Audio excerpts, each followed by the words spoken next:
질문이 하나 들어왔는데요. 보어는 모델링만으로 논문을 낸 건가요? 모델링만으로는 논문을 내는 그런 일이 얼마나 자주 있나요? 그리고 그게 여러 현상을 증명했게 인정받은 것 같은데 그렇다면 그런 현상들에 대해 논문에서 풀어낸 것인가요? 질문 내용이 이런데 그러니까 보어 모형이 나온 게 1913년이고 하이젠베르크가 이렇게 양자역학의 원리가 이렇다라고 새로 자신의 행렬 역학을 만든 게 1925년이에요. 슈레딩거 방정식이 나온 게 26년이고 슈레딩거 방정식이 나오고 나서 그 방정식으로 수소원자에 적용을 해서 수소원자의 여러 가지 스펙트럼이나 성질을 계산한 게 이제 그 다음 일이고, 그러니까 그 과정은 말하자면은 어떤 시어리에 바탕을 둬서 뭔가 현상을 설명했다고 할 수가 있겠죠. 어떤 기본 원리에서 방정식을 만들어내고 그거를 현상에 적용해서 뭔가 결과를 낸 거니까. 근데 그거에 비하면은 보어 모형은 그러니까 앞에서도 보셨듯이 말 그대로 그냥 어떤 기본 원리에서부터 그걸 전제해서 출발해서 모든 걸 다 만들어낸 게 아니고 그 당시에 알려진 어떤 사실들 조각조각을 모아가지고 필요하면은 임의로 이제 가정을 하고 그냥 그렇다 치고 하면서 이제 이렇게 한 거예요. 네. 근데 실제로 그런 일들이 많습니다. 당장에 지금 예를 들어서 힉스 입자가 발견됐다. 그 힉스 입자가 포함이 된 그 이론적인 틀이, 그러니까 그 틀이 뭐냐면 표준 모형이라고 불러요. 스탠다드 모델. 그러니까 그게 그냥 모형인 이유는 왜 우리 자연에 예를 들어서 쿼크 같은 게 존재하는지, 쿼크가 이렇게 왜 6개가 있고 그게 이렇게 세트가 3개 있거든요. 왜 3개의 세트가 있고 그 다음에 이제 더 중요하게 왜 힉스 입자 같은 게 있는지에 대한 설명이 없어요. 그냥 있다 치고 있으면 어떻게 될 거냐라는 걸 이렇게 설명을 한 거기 때문에 여전히 이제 모델이라고 불러요. 그 스탠다드 모델과 관련해서는 논문이 그게 한 50년 전에 나온 건데 논문이 어마어마하게 많이 나왔고 노벨상도 굉장히 많이 나왔고, 물론 그거를 나중에 좀 더 이제 시간이 지나서 우리가 자연에 대한 이해가 깊어지면 뭔가 근본적인 어떤 이론이 있고 그것이 결국은 어떤 특정한 상황에서 표준 모형과 같은, 지금 우리가 알고 있는 표준 모형과 같은 형태로 드러날 것이다 라고 해서 사람들이 많이 찾고 있어요. 그 중에 하나가 끈 이론인 거죠. 스트링 시어리는 걔는 자연의 근본적인 어떤 그 대상은 1차원적인 물체다, 1차원적인 어떤 그 오브젝트다. 거기서 모든 걸 다 풀어내는 거거든요. 그래서 끈이론에서는 나중에 지금 우리가 알고 있는 표준 모형의 모든 결과들을 다 재현해낼 수 있을 거다라고 얘기는 해요. 잘 안 돼서 문제긴 하지만. 거기서는 그래서 다른 입자들이 왜 존재해야 되고 왜 그런 양상으로 질량을 가지고 이런 것들을 그 이론의 틀 속에서 이제 다 설명을 할 수 있다는 거죠. 그런 의미에서 그러니까 시어리라고 하는 거는 좀 자기 완결적인 구조물인 거고, 모형은 상대적으로 임의적인 요소가 이제 굉장히 많은 거고, 그런 차이가 있어요. 모델링을 잘하는 게 굉장히 중요합니다, 사실은.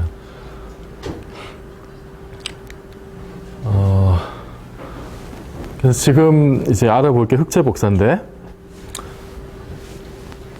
흑체가 영어로 이제 블랙바디예요. 검은 놈. 근데 검은 거를 그냥 이제 표면이 검은 게 흑체이긴 한데, 물리적으로 흑체를 구현을 할 때 이제 이런 방식을 써요. 이제 큰 통에다 구멍을 조그만 걸 하나 뚫어. 그러면은 여기 이제 빛이 들어가면은 이 안에서 막 돌다가 나가는 빛은 거의 없겠죠. 그래서 흑체라는 말은 그러니까 완벽한 흡수체라는 의미에서 이제 흑체라고 불러요. 그래서 이 상황에 그러니까 어떤 큰 통인데 조그만 구멍 뚫어서 안에 보면 그러면은 정말로 까맣죠? 그러니까 여러분이 맥주캔 큰 거를 이렇게 딱 까서 보면 그 맥주캔의 입구는 굉장히 또 사이즈가 뭐 그렇게 작진 않지만은 이렇게 보면은 되게 검습니다. 그죠? 그 전체 사이즈에 비해서 그 입구가 굉장히 작기 때문에. 아니면은 뭐 그러니까 사람 눈동자 같은 경우도 눈알이 되게 크잖아요. 우리가 이제 이렇게 눈에 보이는 건 되게 작아도 그 큰 사이즈에 비해서 이제 동공은 작게 뚫려 있으니까 그 속으로 들여다보면 되게 까맣죠. 그죠? 그래서 이런 식으로 이제 흑채를 그 구성을 해요. 이런 걸 이제 흑채라고 부릅니다. 근데 얘가 열받으면 빛을 내요. 흑채가.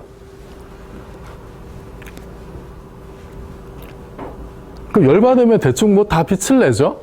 그죠? 뭐 예를 들어서 여러분이 라면을 끓여 먹다가 깜빡 졸아서 냄비를 태워 먹었다. 그럼 냄비가 열받으면 빛을 내죠? 그죠? 그러니까 뭔가 이제 달궈지면 하여튼 막 뭐 색깔이 변하면서 빛을 냅니다. 이게 뭐 공통적인 현상이에요. 그럼 물체가 열받으면 빛을 내는데 그 빛을 내는 양상을 뭔가 거기서 보편적인 요소가 있을 것 같단 말이지. 열받으면 빛을 내는데 그 보편적인 양상을 잘 설명하기 위해서 고안을 해낸 게 이 흑채라는 거예요. 달리 얘기하자면.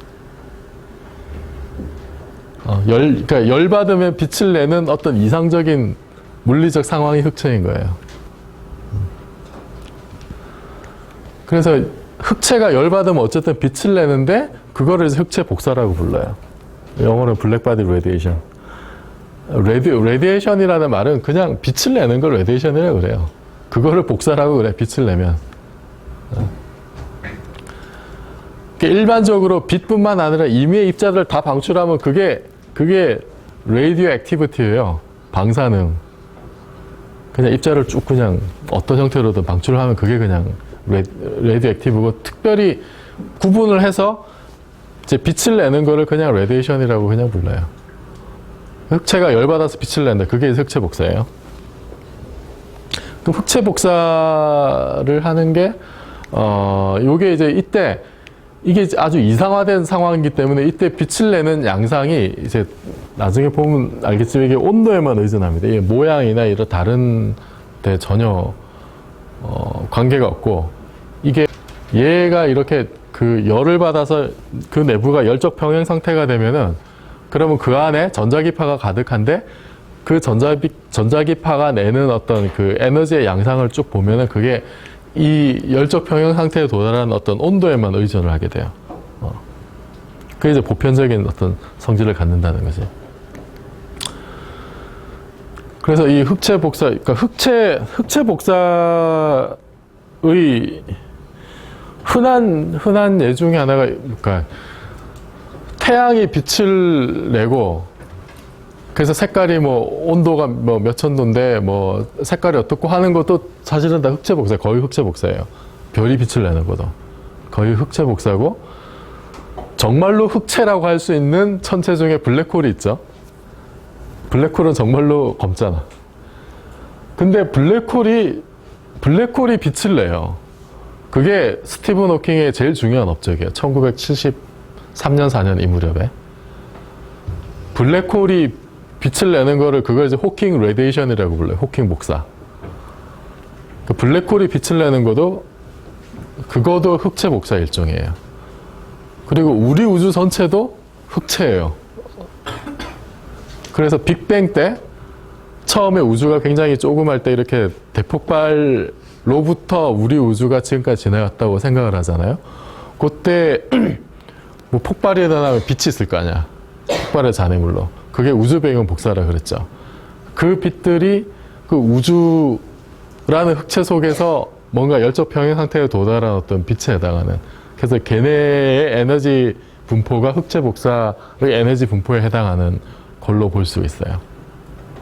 그러니까 흑채 복사는 굉장히 비교적 흔하게 이제 볼 수 있는 건데, 어쨌든 과학자들이 저런 식으로 그 큰 통에다 구멍 뚫어서 가열해가지고 거기서 나오는 빛이 어떠냐, 이거를 조사를 했어요. 파장에 대해서 그 에너지의 세기를 쭉 그려봤더니 이게 이제 이런 모양이 생기는 거예요. 이렇게 생기고, 여기 온도가 높아지면은 이게 이제 그래프가 위로 올라가는 식으로. 그러니까 온도가 정해지면, 온도가 딱 픽스가 되면은 이 그래프 모양이 하나로 유니크하게 정해져요. 파장에 따른 그 에너지 세기가 얼마인지가 다 그냥 결정이 돼버리는 거예요. 이 온도만 정해지면. 이게 흑체 복사 곡선이에요. 요게 이제 모양이 파장이 긴 데서 이렇게 줄어들고, 파장이 짧은 데서도 줄어들고, 이제 그 중간에 이제 피크가 이제 이런 식으로 존재하는. 이렇게 올라갔다가 이렇게 이쁘게 떨어지는 이런 모양이 나오는데, 요거를 설명하는 게 이제 문제였어요. 19세기 말에. 그래서 이거를 어떻게 이해를 할 수가 있냐면, 이 흑체 안에 그 전자기파가 가득 차서 걔가 이제 쭉 밖으로 나오는 건데, 그 안에 전자기파가 열적 평형 상태에서는 그 정상파를 이룬다고 생각을 이제 하는데, 정상파가 뭐냐면은 기타줄을 생각하시면 돼. 기타줄. 그러니까 양 끝을 고정시켜가지고 기타줄을 튕기면은, 그러면 이런 식으로 진동을 하죠. 여기하고 여기 끝이 이렇게 그냥 딱 묶여 있는 거예요. 묶여 있는데 튕기면은 이런 식으로 진동을 해. 그런데 이제 잘 튕기면은 이게 그 진동할 수 있는 그 가능성이 이제 이런 진동도 생겨요. 요렇게 되면 이거는 지금 한 파장이 다 들어가 있는 거죠. 그죠? 한 파장이 여기 그 정상파의 틀 속에 이렇게 다 들어가 있는 거예요. 그러니까 이게 정상파라는 게 고정돼 있고 움직이지 않는다는 거예요. 스탠딩 웨이브라고 하는 게. 그냥 그 자리에 가만히 있어서 왔다 갔다 하는 거고, 이게 틀이 이제 고정이 되어 있는 거고, 그래서 이 경우에는 얘가 이렇게 그 주어진 틀 안에 한 파장이 다 들어가 있는 거고, 얘는 그러면 파장의 절반만 들어가 있죠. 반 파장만 들어가 있고, 이 경우에는 이제 파장의 1.5배가 들어가 있어요. 이런 게 이제 정상파라고 불러요. 여기 보면은 요 부분이 반파장에 파장의 절반에 해당하죠. 파장의 절반. 그래서 잘 보면은 이 전체 사이즈를 라지 L이라고 했을 때 정상파가 형성될 조건이 뭐냐면은, 첫 번째 경우는 지금 이 전체 L의 길이가 반파장의 1배예요. 반파장이 하나 들어가 있지. 그 다음 여기는 반파장이 2개 들어가 있어요. 여기는 반파장이 3개 들어가 있고, 이런 식으로 주어진 틀이 반파장의 정수배로만 존재를 할 수가 있다. 요게 이제 그 중요한 조건이에요. 틀의 길이가 반파장의 정수배다. 식으로 쓰면 이렇게 되지. 틀의 길이가 파장을 람다라고 했을 때 파장의 절반의 정수배다. 그죠? 쉬운 산수죠, 이거는. 네, 이건 쉬운 산수입니다. 요거를 잘 기억하세요. 반파장의 정수배가 돼야 돼. 스탠딩 웨이브가 생기려면. 이때 n은 1, 2, 3로 나가는 거. 이거를 이제 이 숫자를 모드수라고 해요. 넘버 오브 모드라 그래요. 그러니까 쉽게 해서 반파장이 몇 개 있냐 이거야. 반파장이. 이거는 이제 1차원적으로 생각을 한 건데, 실제로 해서 흑체 내부에서 흑체가 열적 평형 상태에 있으면 그 안에 전자기파가 이런 식으로 정상파를 이룰 거라고 이제 보는 거예요. 여러 가지 파장의 빛이 저런 식으로 정상파를 이루고 있다고 가정을 하고, 그럼 이 정상파들이 내는 파장에 따른 에너지가 얼마냐, 요거를 계산할 수가 있어요. 이론적으로.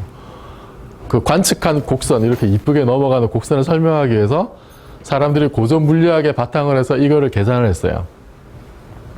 그래서 그 계산 과정을 좀 이따 보여드릴 텐데, 근데 우선 우리가 좀 직관적으로 생각해 보면 고전적인 아이디어는, 파동에 대한 고전적인 이해는, 그러니까 파동의 에너지는 파장하고 무관하죠. 무관하고 이게 그냥 진폭에만 비례해요. 여러분이 취미삼아 채찍을 휘두른다. 그럼 채찍을 휘두를 때 채찍에 실리는 에너지는 채찍이 이렇게 올라갔다 내려오는 진폭에만 관여를 하겠죠. 진폭이 크면 에너지가 크게 실리는 거고, 파장하고 관계가 없어요. 그러니까 여러분은 전기를 다루니까 전기와 관련된 어떤 에너지의 크기를 할 때 앰플리튜드 스퀘어가 중요한 거지. 맞아요? 모르시나? 나보다 더 잘할 것 같은데. 파동의 에너지는 앰플리튜드 스퀘어에 비례하는 거예요. 그게 고전적인 생각이고 원래 파동이 이제 그렇다고 알고 있는 거예요. 파장하고 무관해요. 파장이나 진동수하고 무관해.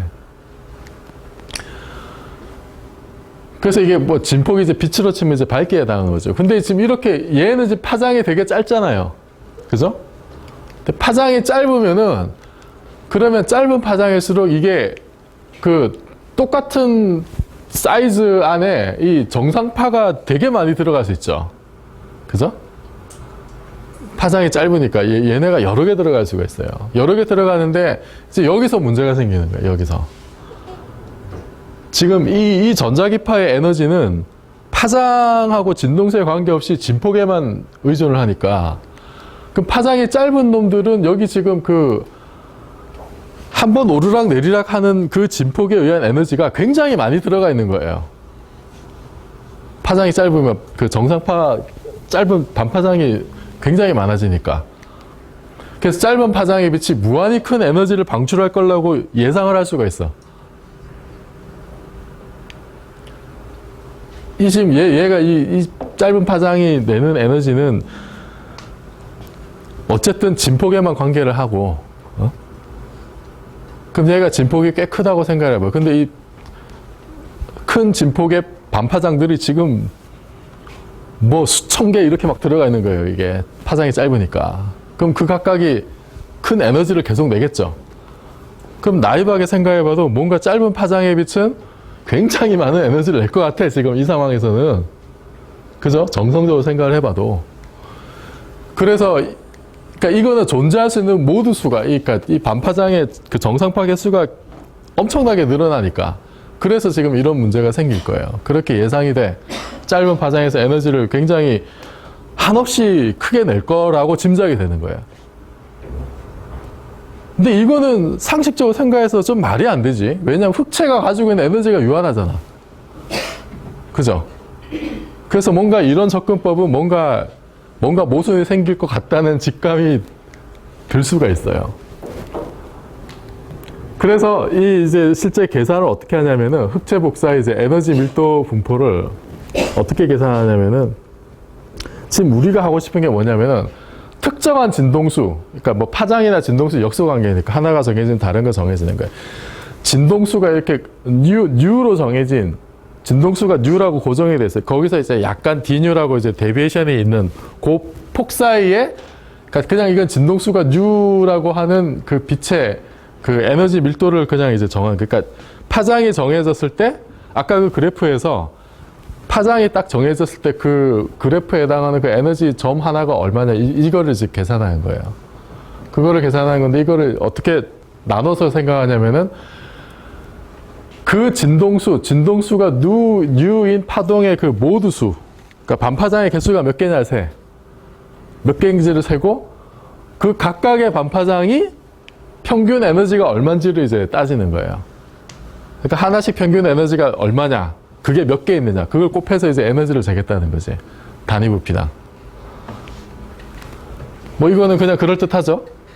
파장이 정상파가 여러 개 들어가 있는데 그 중에 그 개수가 몇 개인지를 세고 그 각각의 정상파당 에너지가 얼마나 센지 그 평균 에너지를 구해서 곱하면 되는 거잖아요. 그러면은 어떤 진동수 또는 뭐 파장이 고정이 됐을 때 그 파장의 빛이 내는, 예를 들어서 뭐 파란 빛이 내는 에너지가, 흑체에서 나오는 파란 빛의 에너지가 얼마다, 이걸 이제 우리가 추정할 수 있는 거예요. 그래서 요거를 이제 이 말을 식으로 옮기면 이제 이렇게 되는 거야. 말을 식으로 옮기면. 이 좌변에 이제 로 디뉴가 이 디뉴라는 굉장히 좁은 진동수 간격 속에 그 에너지에 해당하는 거고, 그러니까 에너지 밀도. 그러니까 요 자체도 에너지 밀도겠죠. 그리고, 요게 이제 그 진동수가 뉴인 파동의 모두 수를 이제 NU, DNU라고 그냥 기호로 쓴 거예요. 그 다음에 여기 이 바라고 쓴 거는 당연히 뭐 평균 에너지겠지. L 큐브는 여기 이제 사이즈고. 그러니까 우리가 할 일은 이거 모두 수, 정상파가 몇 개냐, 이 개수를 세고 평균 에너지가 얼마냐, 요거만 계산하면 되는 거예요.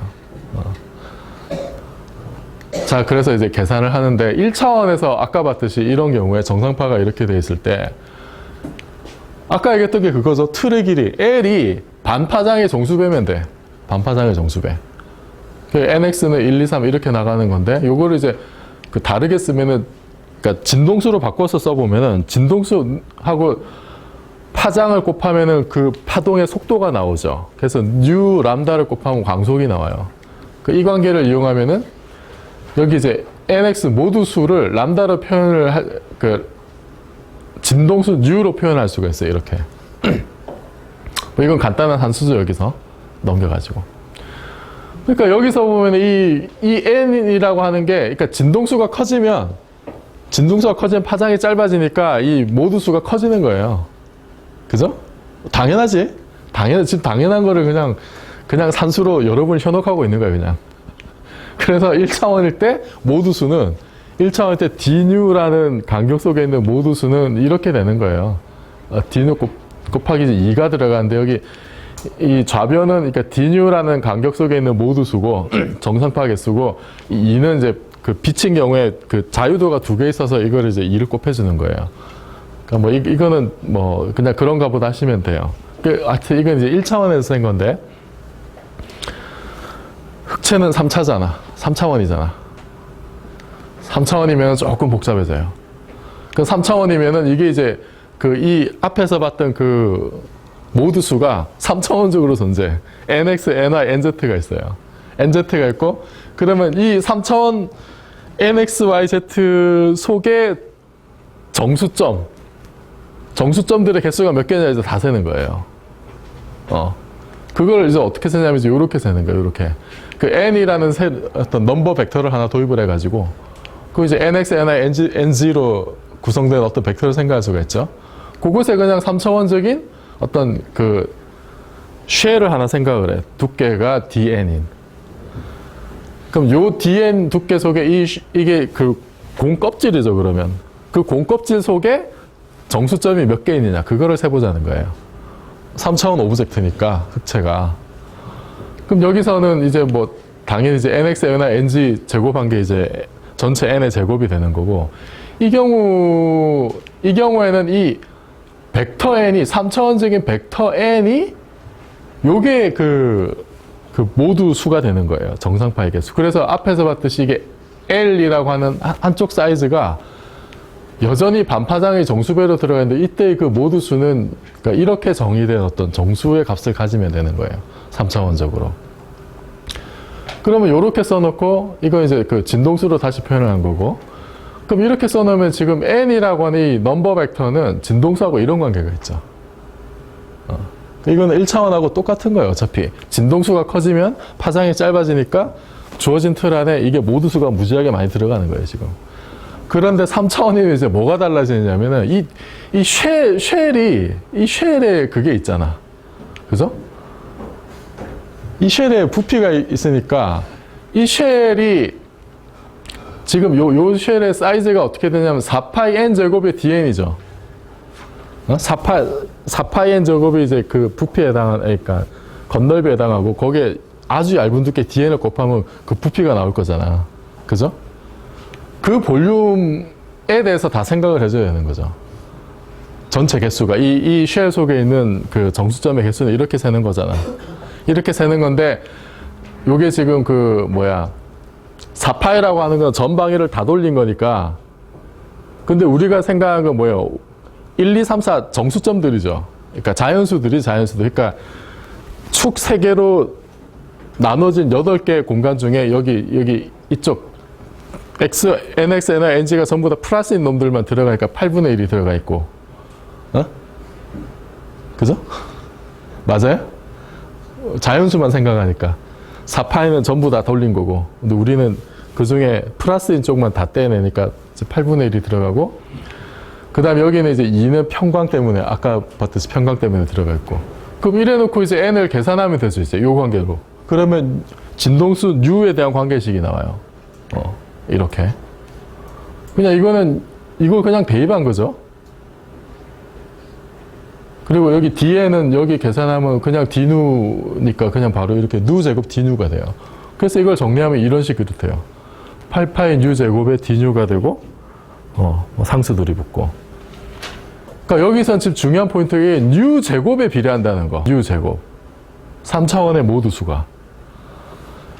이게 이런 일이 벌어진 거는 이게 3차원 공간이라서 그런 거지. 우리가 3차원에 살고 있으니까. 예? 이 뉴 제곱이 여기서 나온 거죠. n 제곱에서 나온 거잖아. 그러니까 모두 수가 굉장히 커진다. 어쨌든 진동수가 커지면 제곱으로 커진다는 거예요. 이 안에 들어가 있는 흑체 안에 정상파로 존재할 수 있는 그 정상파의 그 개수가 진동수의 제곱으로 많아진다는 거지. 그래서 아까 얘기했듯이 이게 지금 모두 수가 계속 많아지는데 그 각각의 에너지는 진폭에만 비례하니까 짧은 파장에서는 무한히 큰 에너지가 나올 수밖에 없겠죠. 나이브하게 생각을 해도. 어쨌든 이게 지금 진동수 U라는 어떤 그 전자기파에 대한 그놈이 가지는 그 모두수예요. 모두수. 정상파의 개수. 근데 우리가 흑체 복사 에너지 밀도를 구하려면 이제 모두 개수는 구했으니까 각각의 하나의 모두가 얼마의 평균 에너지를 가지는지를 이제 보면 되겠죠.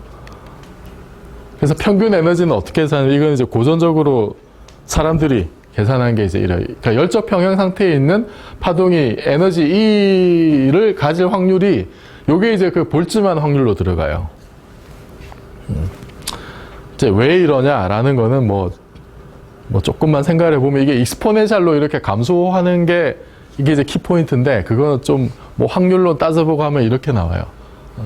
그 여기 이제 기준이 되는 이 어떤 메저의 역할을 하는 이놈이 이제 KBT로 들어가는데, 그러니까 에너지 T로 열적으로 서로 이렇게 평형 상태가 되어 있는, 그러니까 온도 차이가 없이 이렇게 충분히 열교환을 해서 온도 T로 서로가 열교환을 다해서 평형 상태에 있을 때 그때 그 파동이 어떤 에너지 E를 가질 확률이 이렇게 익스포넨셜로 마이너스 이렇게 돼요. KBT에 대해서. 여기 이제 이게 볼츠만 분포라고 부르죠. 이걸 볼츠만 분포라고 부르고 여기 이 상수 KB를 볼츠만 상수라고 불러요. 그러니까 에너지가 커질수록 이게 확률이 익스포넨셜로 줄어든다는 거야. 그러니까 엄한 놈이 큰 포션을 가져갈 확률이 적다는 거지. 대체로 여기 있는 사람들이 뭐 한 30명, 40명 있는데 그 중에 한 명이 유난히 큰 점수를 가져갈 확률은 굉장히 낮을 거 아니에요. 나이브하게 생각해 봤을 때. 그죠? 여러분이 시험을 보는데 충분히 여러분끼리 모의를 했어요.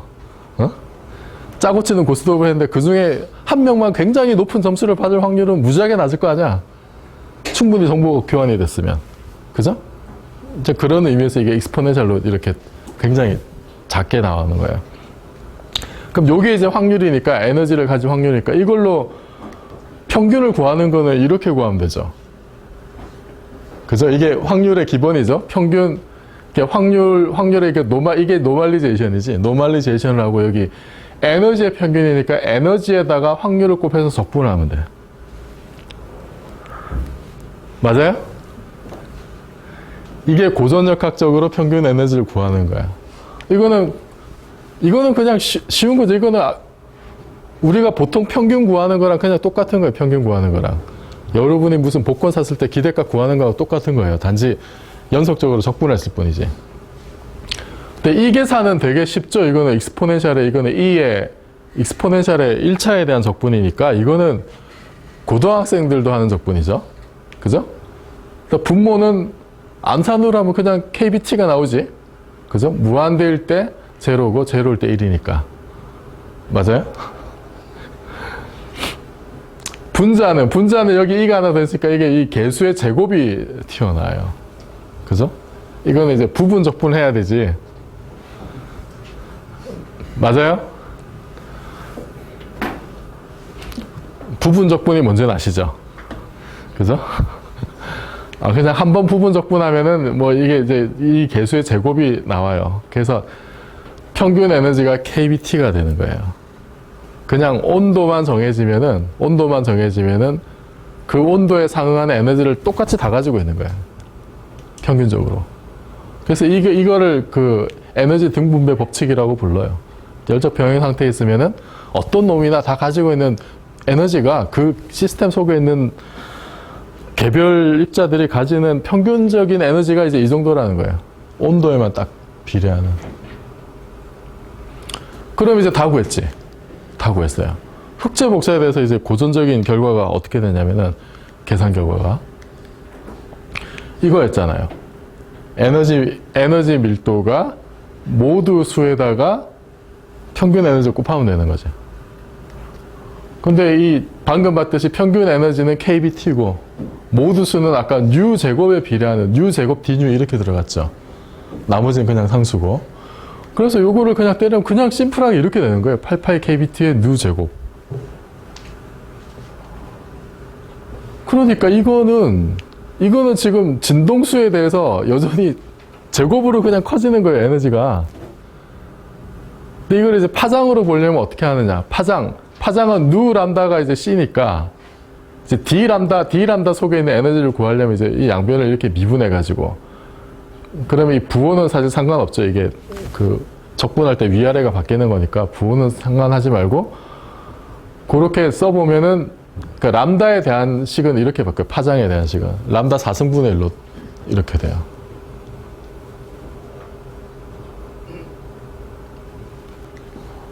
이거를 레일리-진스 공식이라고 합니다. 레일리하고 진스가 둘이, 처음에 레일리가 계산했는데 나중에 진스가 약간 수정해가지고, 이게 고전역학이 프리딕트한, 예상한, 그러니까 고전역학의 지식을 총동원해서 흑체 복사의 에너지 스펙트럼을 계산한 결과예요.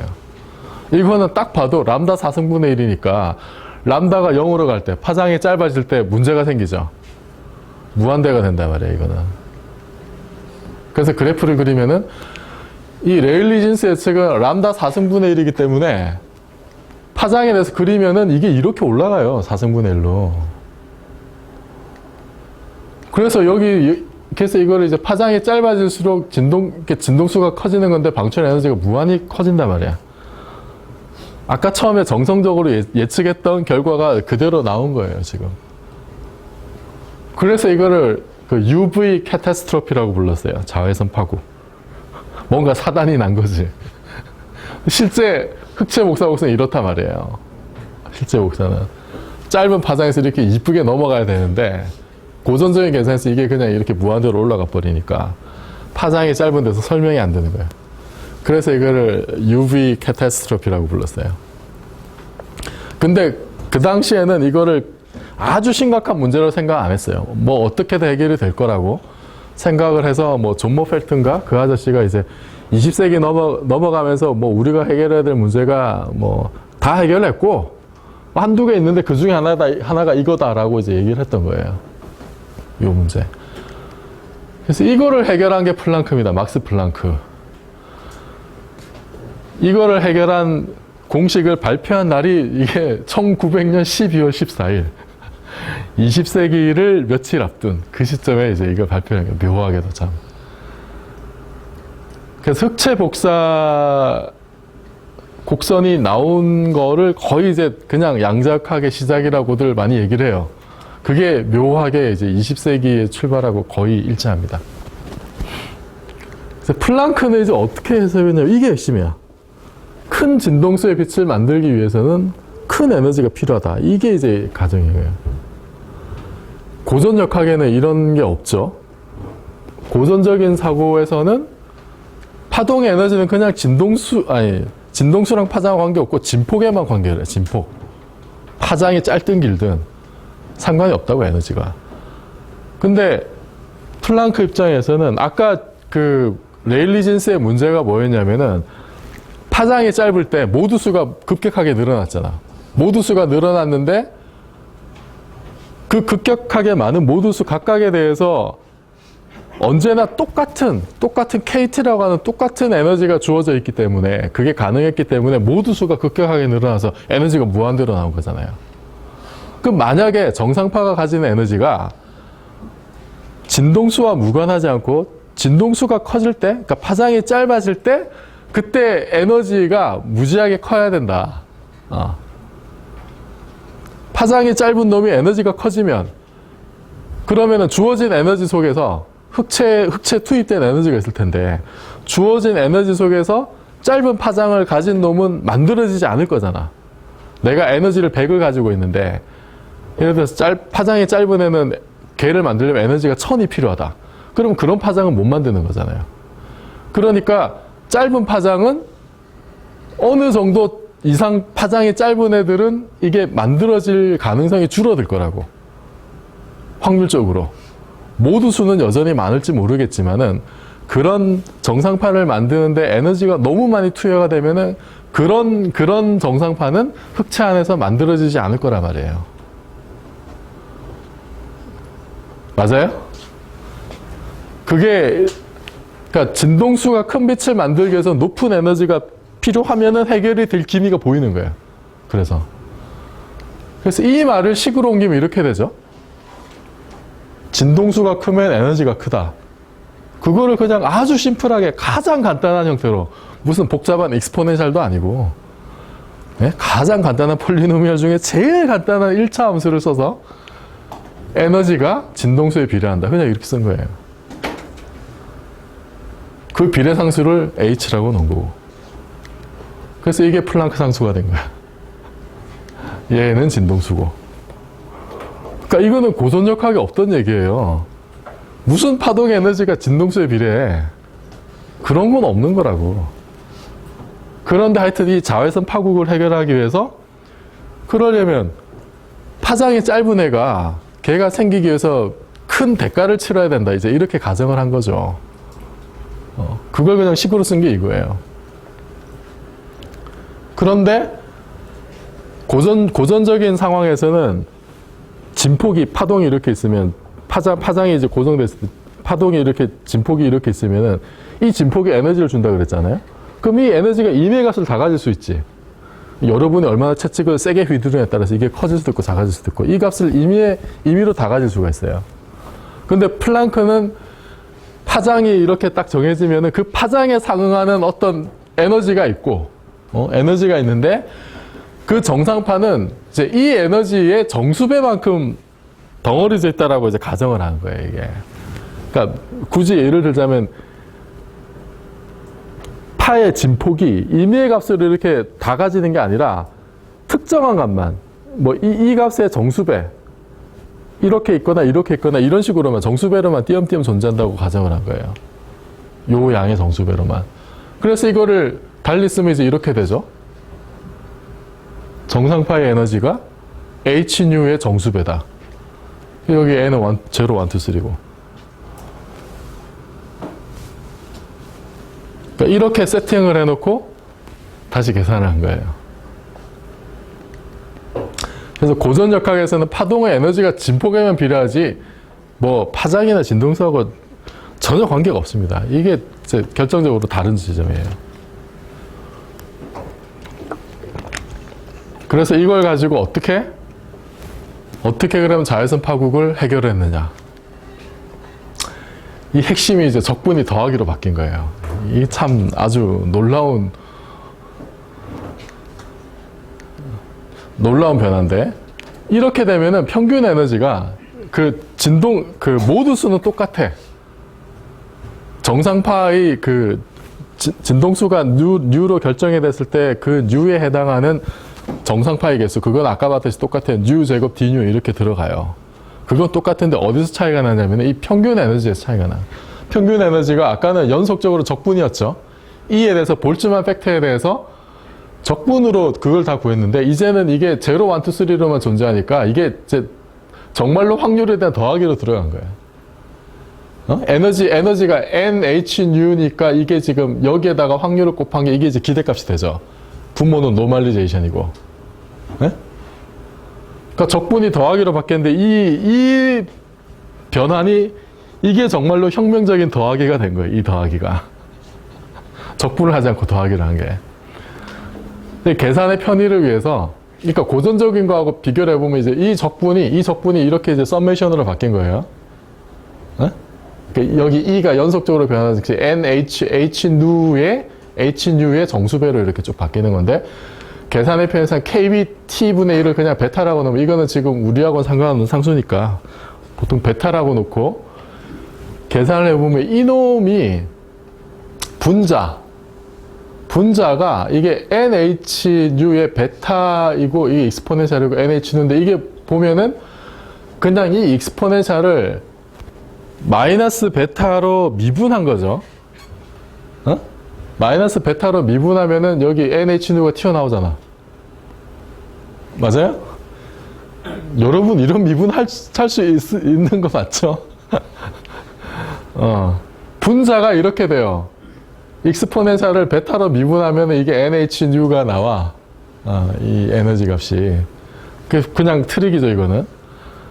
그러니까 수학하는 사람들은, 그러니까 이 뭐 미분하고 썸메이션을 네 맘대로 바꿔도 되냐. 라고 주장하는데 우리는 don't care 합니다. 그냥 된다 치고 해요.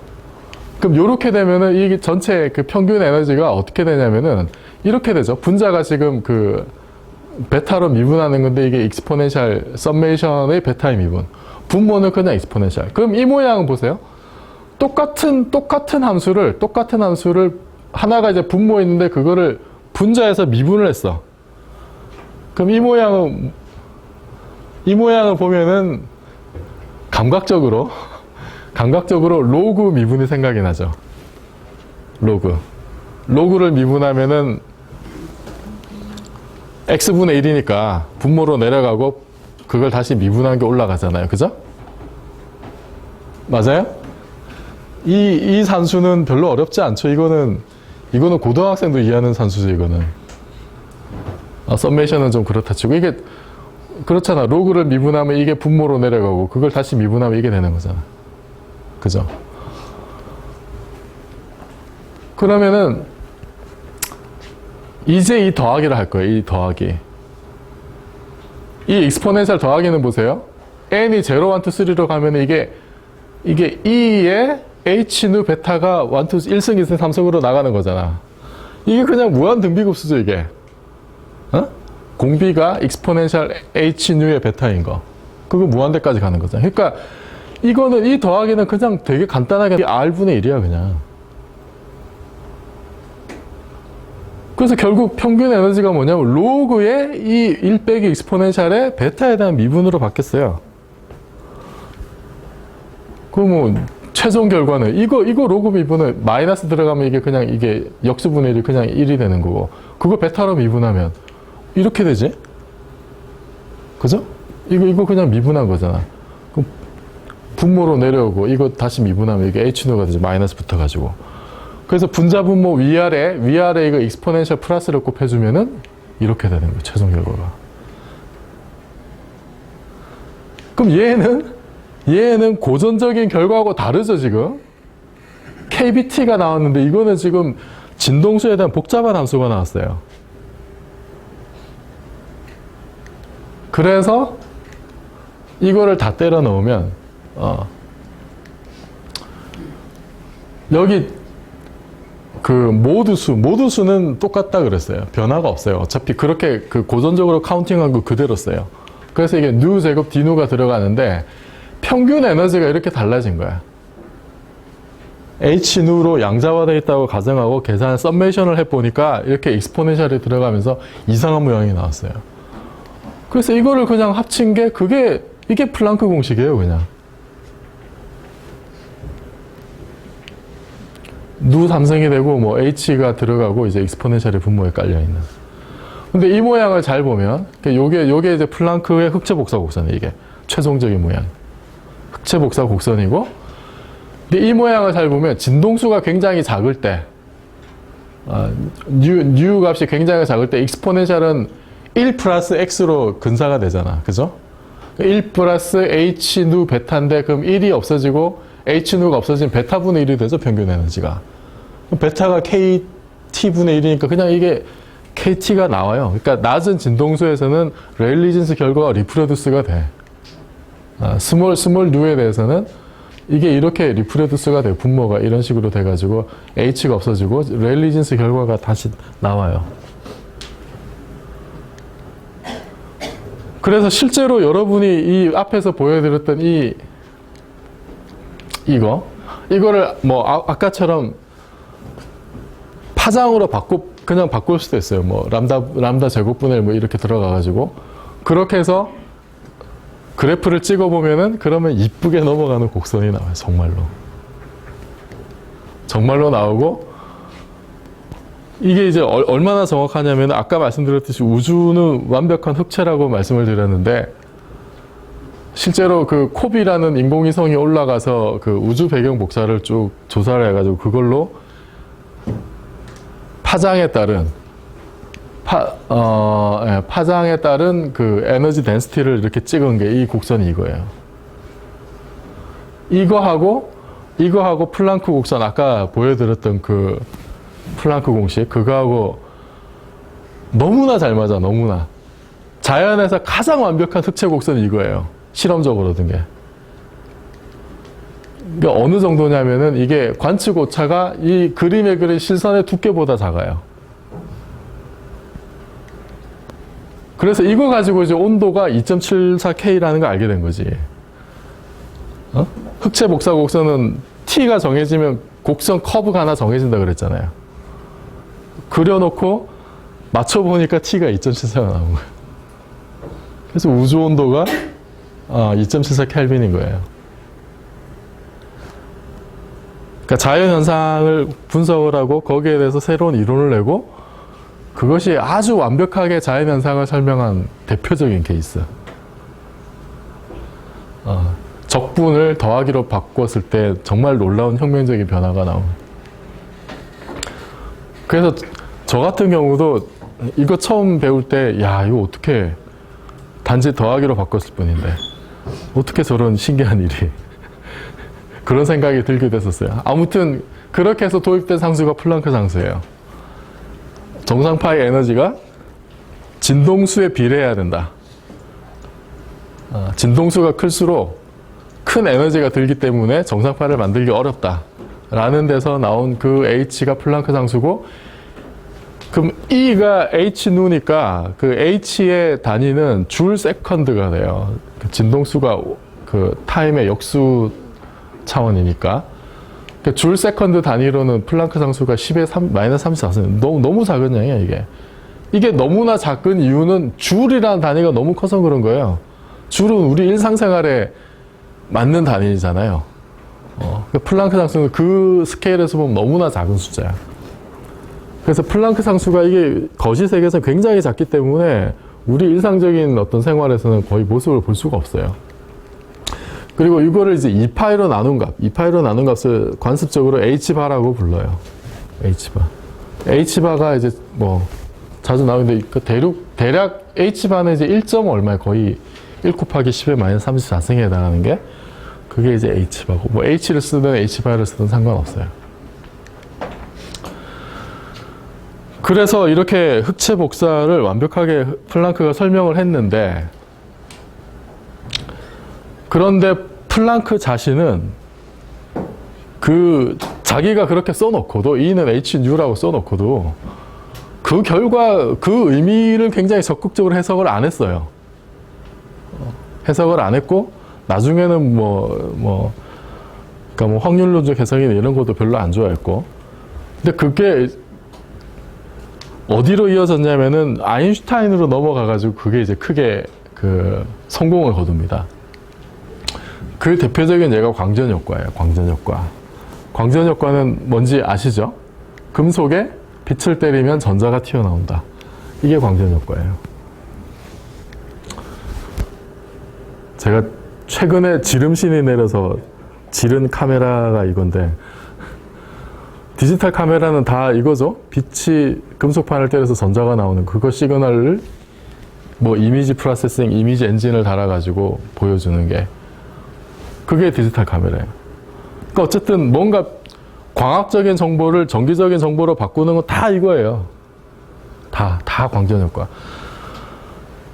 근데 빛이 금속을 때려서 전자가 튀어나온다. 이거는 이 현상 자체는 고전역학적으로도 신기한 일은 아니야.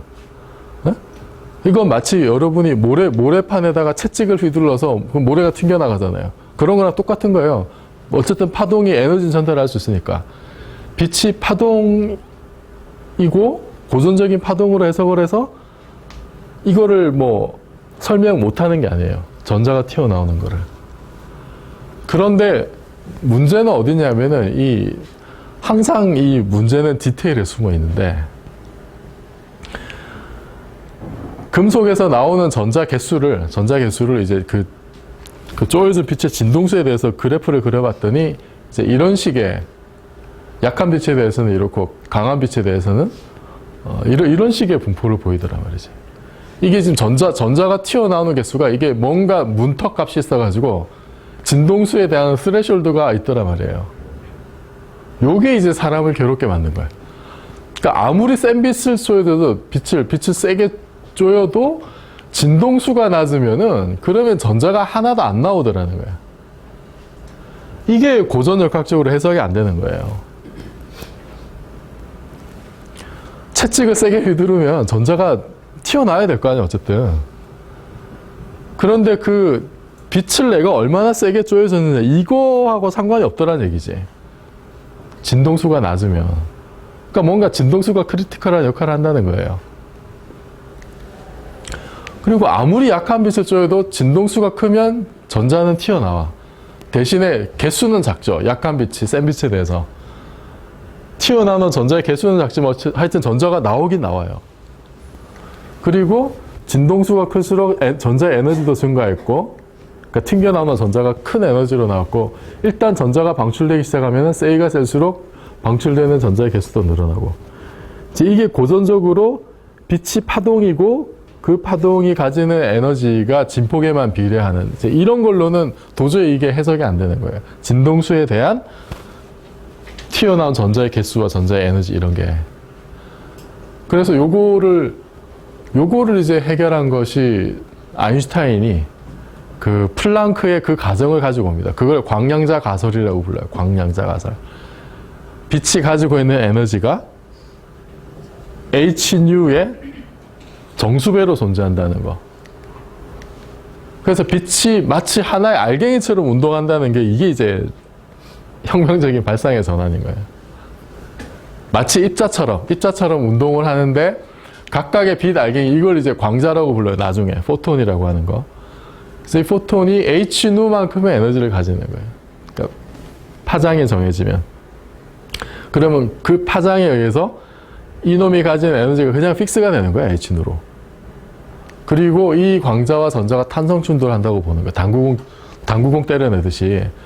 그러니까 이 상황에서는 지금 hnu가 와서 전자를 때려서 지금 끄집어내는데, 그러면은 이때는 당구공 하나가 가진 에너지가 얼마냐가 중요하죠. 전자를 파내야 되니까. 그래서 광자 하나의 에너지가 진동수가 충분히 커야 광자 하나의 에너지가 커서 전자를 파낼 수가 있는 거예요. 그래서 이 상황에서는 빛이 세다, 발달하는 게 뭐냐면 그냥 광자의 개수가 많은 거예요.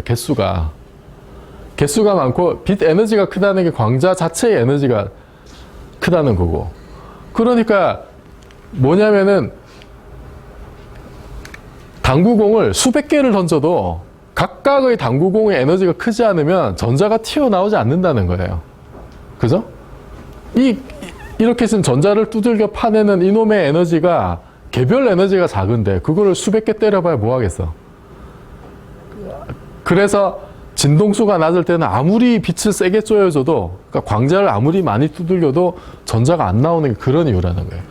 개별 광자가, 전자와 탄성 충돌하는 개별 광자의 에너지가 중요한데 그게 hnu로 주어지기 때문에 일단은 진동수를 무조건 높여야 된다는 거지. 그러니까 파장을, 짧은 빛을 줘야 된다는 거예요. 그래서 이걸로 뭐 완벽하게 설명이 돼요. 광전효과 그 현상이 너무나 심플하게. 그래서 이 공로로 아인슈타인 노벨상을 받았죠. 그래서 21년 노벨 프라이즈 인 피직스가 아인슈타인한테 실제로 이때 해외여행 중에서 실제 받은 거는 뭐 이드맨가 그래요. 그 수상 이유가 이게 His service to theoretical physics. 상대성 이론이라는 말은 안 나와. And especially 해서 이제 photoelectric effect가 들어가는 거예요. 그러니까 상대성 이론을 언급을 안 할 수는 없고, 그죠? 이제 지금 21년이면은 에딩턴이 일식 탐사하고 2년이 지났을 때잖아. 그러니까 뭔가 좀 큰 업적을 남긴 것 같은데, 그걸 또 그냥 명시적으로 이거를 상대성 이론이라 하기도 그렇고 해서 그냥 이렇게 애매하게 이론 물리에 대한 기여 이런 식으로 썼어요. 그리고 저번에도 말씀드렸지만 이 상금은 이오나 밀레바 마리치한테 입금이 되고, 그 다음에 23년에 되면 이제 컴프턴 효과라는 게 있는데, 그러면은 자, 광전 효과로 아인슈타인이 잘 설명을 해서 빛이 진짜로 H누만큼 에너지를 가진 입자다. 그러면 진짜 이게 정말로 전자하고 당구공처럼 이렇게 탄성 충돌하는지 정말로 그걸 한번 해보고 싶잖아요. 네? 진짜 그 실험을 한 게 이 컴퓨터냐, 아스 컴퓨터. 좀 무식하게 전자에다가 빛을 때린 거예요, 이렇게. 때리면, 그러니까 파장이 짧으니까 이거는 저기 에너지가 크겠죠. 큰 에너지를 때리면 전자가 튕겨나가고, 그러면은 이 빛이 가진 에너지의 일부가 전자한테 전달이 됐으니까, 이때 튕겨나오는 빛은 에너지가 줄어드니까 파장이 길어지겠죠. 그러니까 진동수가 작아져. 그래서 파장이 길어지는 빛이 나오는데, 요때 이 튕겨나오는 요 각도를 세타라고 했을 때 그 파장의 변화가 이런 식으로 주어진다는 걸 계산할 수 있어요. 이거는, 이 결과는 아주 그냥 산수예요. 말 그대로 산수인데, 이제 4차원 운동량 보존을 쓰면 돼. 이게 X방향, Y방향으로 충돌 전과 충돌 후에 운동량이 똑같다. 에너지가 똑같다. 4차원 운동량은 그 시간 성분의 에너지라고 얘기를 했었죠. 그러니까 그냥 4차원의 운동량 보존을 쓰면 이건 그냥 나와요. 그냥 나오는데, 당연히 이제 이거 쓸 때는 상대론적인 식들을 써야 돼.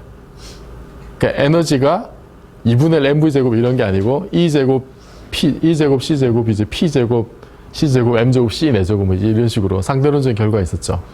감마가 들어가고 운동량에. 그런 거를 쓰면은 이게 그냥 나와요.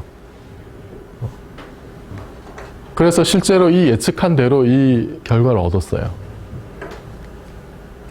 그래서 빛의 입자적 성질에 대한 실험적 증거예요, 이게. 그냥 정말로 당구공처럼 행동하는 거예요. 파장이, 에너지를 잃어서 그만큼 파장이 줄어들고 구공로로 노벨상을 받았어요. 그런데 이제 상황이 이렇게 돌아가니까 진짜 엄한 사람이 나타난 거예요. 정말 엄하게. 그러니까 물리를 잘하려면, 과학을 잘하려면 이 극단적인 생각을 잘해야 돼요. 어이없는 생각. 생각의 리미트를 잘 쳐야 돼. 이 아저씨는 뭐 프랑스 귀족 출신인데 지금까지 나온 여기 빛이 입자잖아요. 그죠?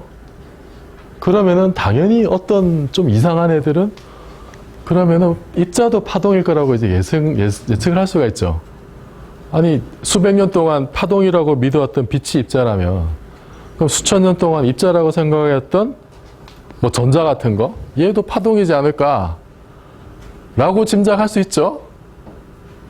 상당히 무리해 보이지만 전혀 근거가 없지 않은, 지금 뭐 상황이 이렇게 돌아가는데, 그죠?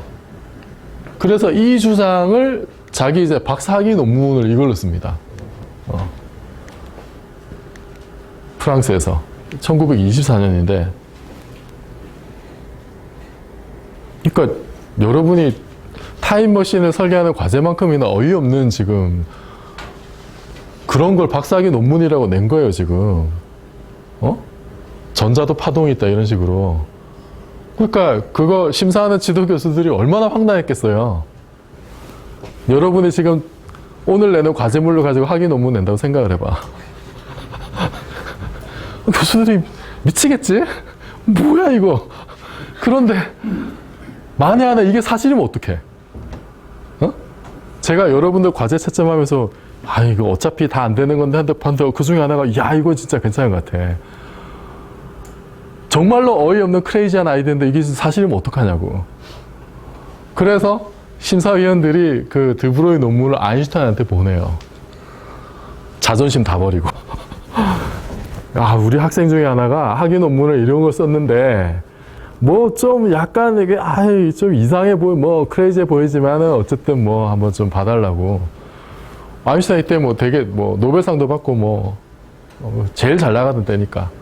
그 아인슈타인이 이걸로 드브로이 때 노벨상 받는데 이거 아인슈타인이 그 그거를 보고 와, 이 굉장히 아주 그냥 아인슈타인 한눈에 이거 그냥 하기 줘도 된다고. 자연의 아주 그 비밀스러운 부분을 이제 들춰낸 거라고 이제 그런 코멘트를 합니다. 그래서 이 물질파가 어떻게 주어지냐면 이 파동의 가장 중요한 성질이 파장이 있다는 거잖아요. 그래서 뭔가 운동량이 있는 애는 전부 다 이런 식으로 파장을 가진다는 게 물질파 핵심이에요. 운동량이 있으면. 그럼 이 집 H가 플랑크 상수인데 이 값이 굉장히 작잖아. 굉장히 작으니까 보통은 이거를 계산하면 람다가 파장이 무지하게 작아요. 무지하게. 그러니까 원자 이하로 내려가야 그래야 이 값이 꽤 커져. 예를 들어서 유현진 선수가 이제 부상에서 복귀해서 며칠 뒤에 다시 선발 등판한다고 그러죠. 맞아요? 유현진이 던지는 야구공의 무게가 대략 한 150g. 그럼 150kg로 던진다고 봅시다, 시속으로. 요거 가지고 여기 때려 넣으면은 이 P는 상대론적인 P예요. 그래서 감마 MV가 돼요. 감마 MV. 상대론적인 감마 팩터가 들어가야 돼. 근데 어차피 여기서는 시속 150km면 감마가 거의 뭐 1이니까 그냥 MV로 계산해서 이거 람다 계산하면 이렇게 나와요. 파장이. 10의 마이너스 34승. 미터. 이 34승 여기 플랑크 상수에서 온 거겠지. 거의 너무 작잖아, 이거. 거시 세계에서 물체는 물질파가 있어도 거의 이거는 뭐 의미가 없는 거예요. 원자의 사이즈가 대략 얼마냐면 10의 마이너스 10승 미터라 그래요. 10의 마이너스 10승. 9승 10승.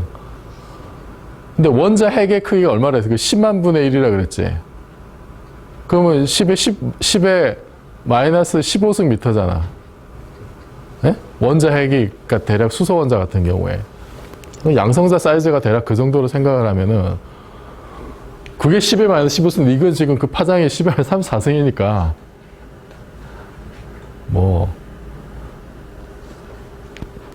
그러니까 의미가 없는 파장이 나오긴 해요. 이 거시 세계에서는. 그래서 그때 아인슈타인이 했던 멘트가 이거예요. 드브로의 논문을 보고서. 뭔가 큰 베일을 하나를 벗겨낸 것과도 같다. 그런 찬사를 보냈었고. 그런데, 그러면은 막 이제 여러 가지 이제 고민이 생기지, 이제. 빛이 입자라 그랬단 말이에요. 이거는 플랑크가 플랑크 곡선을 설명하면서 H누라고 쓴 그 순간에. 근데 나중에 그거를 아인슈타인이 적극적으로 해석을 해서 이제 광량자 과실이라는 걸로 해서 광전 효과를 성공적으로 설명을 했고, 컴퓨터는 그걸로 직접 당구공 치기도 해봤는데, 여전히 이제 플랑크는 잘 안 믿었어요, 그런 거를. 자기는 산수를 위한 테크닉으로 그런 걸 썼는데, 이걸 가지고 빛이 입자니 뭐니 이러니까 플랑크는 오히려 그게 마음에 안 든 거야. 근데 어쨌든 이걸로 설명은 잘 되거든요. 빛이 입자라는 걸로. 그리고 드브로이는 뭐라 그러냐면 전자는 파동이라 그랬거든. 그러니까 이걸 이제 그냥 좋게 말로 하면은 빛이 파동의 성질과 입자 성질을 다 가지고 있고 전자도 파동의 성질과 입자 성질을 다 가지고 있다. 그래서 나온 게 이제 입자 파동의 이중성이라는 거예요. 듀얼리티. 두 얼굴을 가진 사나이래 이거지. 근데 이게 이제 우리 입장에서 보면은 이게 상당히 이상한 문제지만은 얘네들 입장에서는 그냥 빛은 빛이고 전자는 전자인 거예요. 얘네들 입장에서는. 그러니까 다시 얘기하면은 파동인의 입자라고 하는 거는 굉장히 인간 편의적인 개념이라는 거지.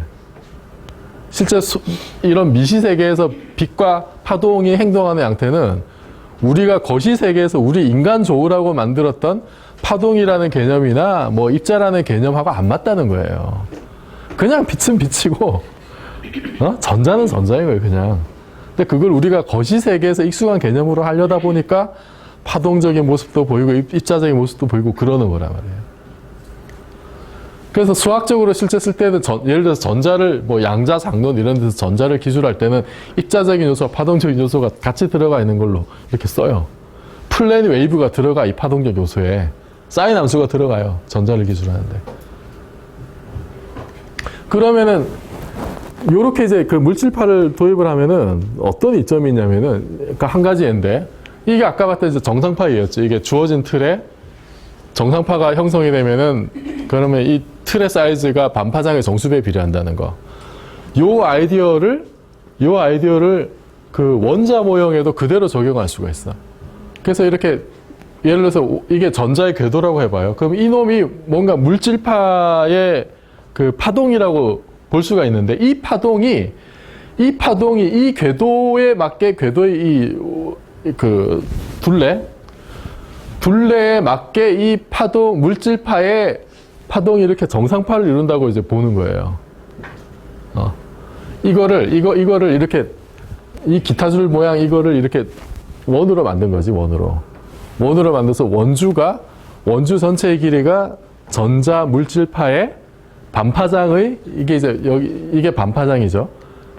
전자 물질파의 반파장의 정수배로만 존재하게 되면 그러면은 원자 속에 전자가 존재하는 궤도가 양자화되는 거죠. 그러니까 전자 궤도의 길이가 물질파 반파장의 정수배가 된다는 게 쉽게 이제 설명이 되는 거예요. 그러니까 이런 아이디어를 쉽게 얘기를 할 수가 있는 거예요. 그러면 보어가 임의로 도입했던 거, 원래 전자는 그냥 안정적인 궤도로 양자화돼 있다. 이게 이제 족보가 생기는 거지. 전자도 원래 파동이라서 그렇다면 얘기가 다 되는 거잖아요. 원래 파동이고 그 궤도는 정상파를 이룬다. 그래서 이게 예를 들면은 동전 5개로 원을 만들면 이렇게 되는데 궤도가 양자화될 때 이게 지금 반파장이라고 생각해요. 반파장에 5배가 들어가 있는 거죠, 지금. 그러니까 반파장이 6배가 되면 이렇게 될 거 아니에요.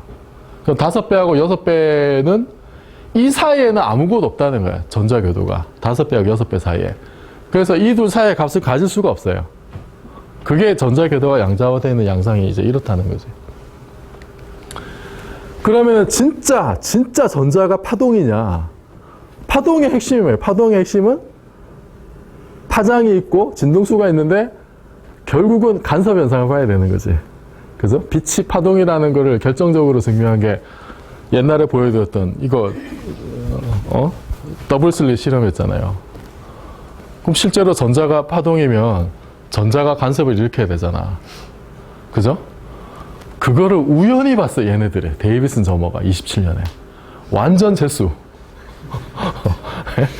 대표적인 주워먹기. 이 사람들이 뭘 했냐면은 얘네는 금속 결정에다 전자를 쏘아가지고 그 튕겨나오는 양상을 관찰했어요. 그러니까 고체 표면 연구를 한 거야, 전자 때려가지고. 근데 하다가 시료가 이제 니켈 합금이었는데, 그러니까 이런 금속 결정에다가 이렇게 전자를 쏘아가지고 이게 튕겨나가는 전자를 조사를 했어요. 하다가 시료에 녹이 쓸어가지고 이거를 한번 이렇게 열처를 해. 담금질을 한 거야, 담금질을. 그러고 다시 실험해봤는데 이상한 결과가 나온 거예요. 근데 요거를 하기 전에 이제 이 금속에다가 빛을 때리면, X선 같은 걸 때리면 이게 지금 격자예요, 격자. 금속에 고정되어 있는 격자인데 빛이 이렇게 들어가면 여기 맞고 나오는 거랑 여기 맞고 나오는 거랑 이 경로차가 생긴단 말이에요. 이 경로차가 간섭 효과를 일으켜서 간섭 무늬를 만들어요. 고체 표면에다가 이거 빛을 때리면. 그래서 X선 이 회절 무늬가, 이 간섭 무늬가 생겨, 이렇게. 알록달록하게.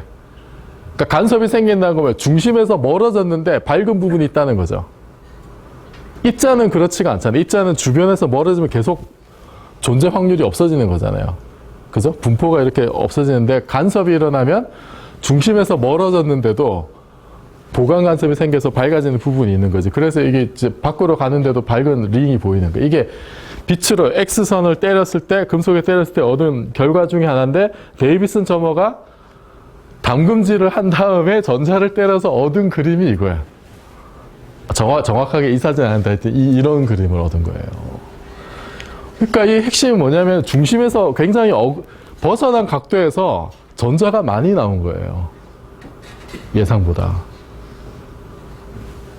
놀라운 거지. 그래서 전자가 간섭물을 만든다는 걸 직접 본 거예요. 우연히.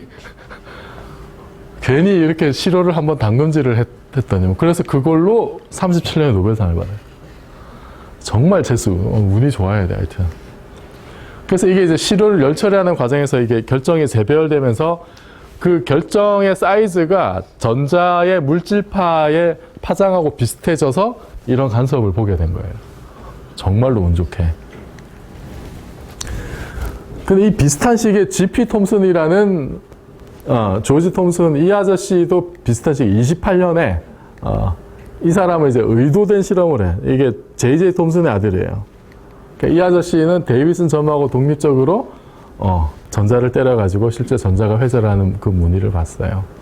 그래서 37년에 데이비슨하고 공동 수상을 합니다.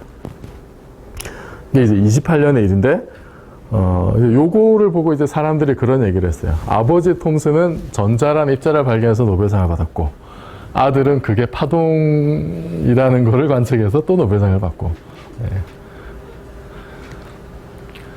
그래서 요게 37년 노벨 프라이즈가 조셉 데이비슨하고 톰슨하고 그 수상 이유가 이제 이거예요. Discovery of Diffraction of Electrons. 그러니까 말은 diffraction인데 이게 그러니까 경로차에 따른 간섭 무늬를 봤다 이거지. 그럼 이건 파동이잖아 그냥. 그죠? 뭐 빼도 박도 못하는 정말로 물질파가 있다는 빼도 박도 못하는 증거예요. 그럼 이러면 뭔가 되게 좀 혼란스럽죠? 이게 진짜 전자가 파동이냐. 그래서 제 얘기는 아직 전자의 파동성에 대해서 이제 여러분이 놀라기는 아직 이른데 이게 코펜하겐 해석으로 넘어가면은 정말로 전자를 가지고 이중슬리 실험을 할 때 말도 안 되는 일들이 이제 막 벌어지는데 그거는 다음 시간에 하도록 하겠습니다. 예, 강의 요약문을 써주시고 과제물 가져오신 분은 나갈 때 같이 내주시고